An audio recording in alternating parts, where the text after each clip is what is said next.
Manay, may hapon.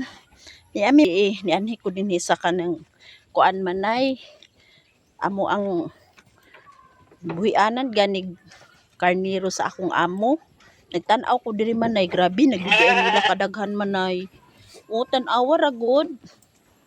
Manay, ang ilang gikaon is tahop. Mga himsog kaay sila. Awa ra gud mga manay. Grabe gud kaayo nila kadaghan na mahal man ni paliton manay. Uy, di man taan ni ka-afford, wala tay libo-libo.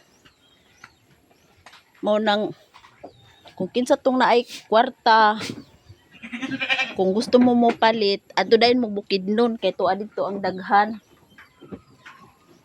Kay tan-awa ra gud ni, grabe kaay sila ka-friendly. Dili sila mangunsa. Ako kang gikap-hikap ko. Grabe sila kahimsog. Pila gay ni kabuok? Sila 21 na dayon. Pero sa una gani mga manay, isa pa ni siya ba ay dili di ay primero nilang buhi tulo. Perti na akong dagaan naman ay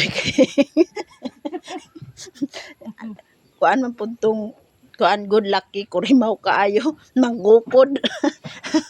Yagi pud behinoon kong tumbling pero karon dili na kay mga friendly naman ni sila. Giilisan to giuli sa Bukidnon. Naging linog Hay linog. Hello. Naging ang mga dahon. Oo kabalo. Wala. Di amang ko sa gawas.